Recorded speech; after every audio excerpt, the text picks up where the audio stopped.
Good morning, guys. I'll get to the point right away. I'm retiring for good. I know the process was a pretty big deal last time, so when I woke up this morning, I figured I'd just press record and let you guys know first. So it won't be long-winded. Like, you only get one super emotional retirement essay, and I used mine up last year. So really thank you guys so much, to every single one of you, for supporting me, my family, my friends, my teammates, my competitors. I could go on forever. There's too many. Thank you guys for allowing me to live my absolute dream. I wouldn't change a thing. Love you all. What a way to wake up this morning. Tom Brady announcing he is retiring via that video that we just showed you on Twitter. We weren't expecting that, had other plans for the morning show, but hey, the GOAT hanging it up, 7 Super Bowl titles. When the GOAT talks, you listen. And of course, we've been listening leading into this year, of course, everything off the field, but trying to give it one last run here for Tampa Bay. And it was a good one, too. Ending a illustrious career when you talk about it. But it started in New England. And when you think about New England, 6th-round pick, 199, everything he's accomplished to the point. I want to take a look at this. All the numbers he's amassed here. 45 years of age, by the way. When you think about in the league, guys don't last that long, maybe into their mid-30s. But he pushed the limits. 10 more years, but you see the passing yards, the touchdowns, completions, and then at the bottom there, the title's 7, enough for 2 hands. And of course, ending this on the high road when it comes to the GOAT riding off into a career that you talk about, so many dream about. And he mentioned that dream, and that dream, of course, started in New England. I want to bring in our Scott Pioli, and Scott Pioli, of course, was a part of that dream in New England. And Scott, I want you to take us back to that, drafting Brady, getting him in there, this scrawny kid from Michigan, and now seeing his career come to an end. But, of course, on a high note, 7 rings at the end of the day. Yeah, it's I'm so happy for him. And he said that this wasn't going to be an emotional thing, but I heard his voice in that crack a couple of times and lean towards emotion. Tommy is a very emotional person and an incredibly thoughtful, kind, and sweet person. And I can hear, he said last year was the emotional one, but I know that there's moments of emotion. And, it's interesting to try to, I'm going to let so many other people will wrap up his entire career. But, going back to that time in the draft, and I've said this repeatedly, that there were things we really liked about Tommy and things that we saw that were potentially developable, if that is such a word. And he absolutely did that. Everything that he needed to be and needed to do, he started doing as a young player. We were happy to get him. We kept him as a 4th quarterback, on our roster, which was kind of crazy at the time, people thought. But we really thought we had something. And we set up a structure where he could develop. But I will say this wasn't about us. This was about the kid back when he was a kid. And he worked as hard and as thoughtfully, as intensely as anyone I've ever been around. And there's a lot of things going through my thoughts this morning. And when I heard his voice and I see this, last year was rushed for a number of reasons. And when he retired last year, I didn't think that it was for real for whatever reason. It was somewhat surreal, and I was like, yeah, I'm not buying this. And this time, I really think I am done. I think it's clear that he's done.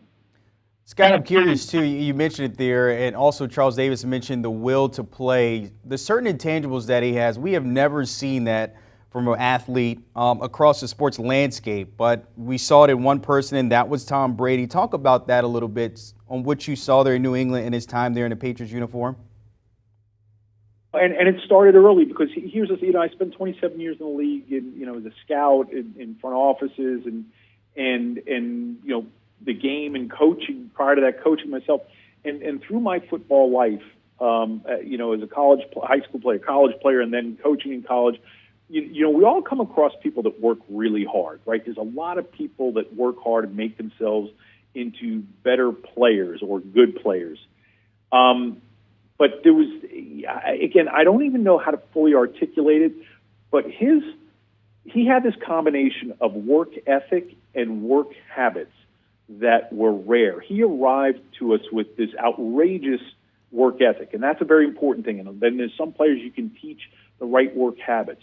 Brady picked up on work habits of the people around him very strategically, and I don't mean in a weird strategic way. He knew what would apply to him and wouldn't apply to him. And, I always go back to this one story that was, after his rookie year, he was the number 4 quarterback all year behind Drew Bledsoe, John Freese, and Michael Bishop, who we had on the roster at 1, 2, and 3 at the Patriots in 2000, the year we drafted him. But that offseason, and I'll never forget this, there was construction going on in the new stadium. We were still working out of the Foxborough Stadium. It was a Friday night, and it was late at night. It was a couple of weeks before the draft, and I'm in the office a little bit late on a Friday night, and still getting out at a decent hour. It was like, 9:30 at night, and I see the lights on our bubble.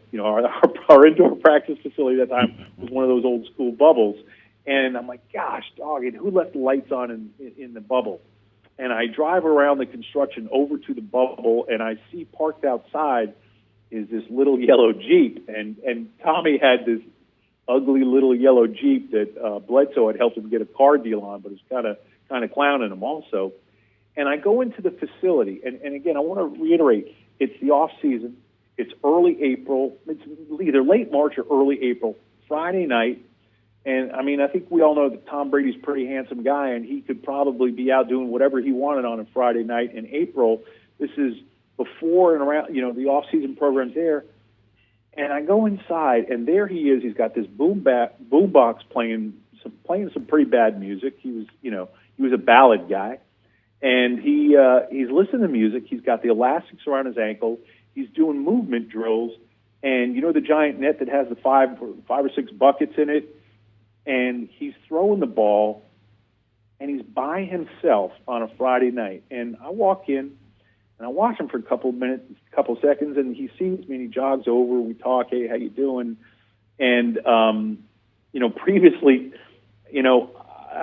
Tommy had wanted a key to the facility to allow him to get in. So, one of us might have made sure he had a key. And I talked to him. He had a key, let himself in. And we talked real quick, and I told him, hey, just make sure you turn off the lights when you're done eating. And I started to turn and walk away, and he yells out, he goes, hey, babe. And he jogs over to me again, and he goes, do me a favor. Don't tell anyone you saw me here tonight. And it was one of those moments, it was genuine. He was so self-aware, and he knew that he needed to work. But he also had this incredible degree of confidence, but also a touch of insecurity that he knew that he had to work harder because he was gifted in certain ways physically, but not enormously gifted, and he was going to have to work harder than people. And I know that's a long story, but it encapsulates who he was in so many ways that,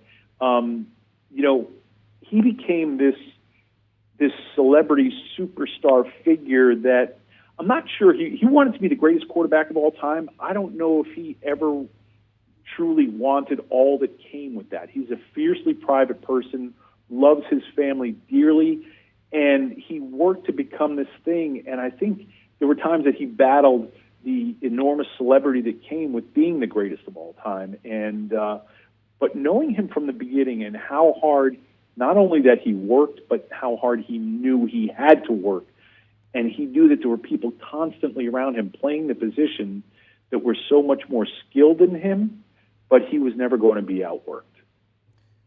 As you can see there, working his way to greatness at the age of 45. Scott Pioli, the former 5-time Executive of the Year there with New England. Appreciate your time and insight there. Stories we wouldn't hear, of course, on any other day. Appreciate it as always. But speaking of the Patriots, a dream that started with a 199 pick overall in the 6th round in 2000. Tom Brady, of course, the Patriots on Twitter with the 3 hashtags or the emojis of the GOAT there attached to that. Thank you for Tom Brady, of course, making that announcement and calling it a career this morning.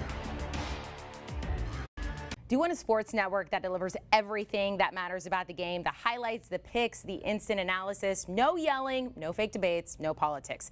Hit the subscribe button and never miss a moment.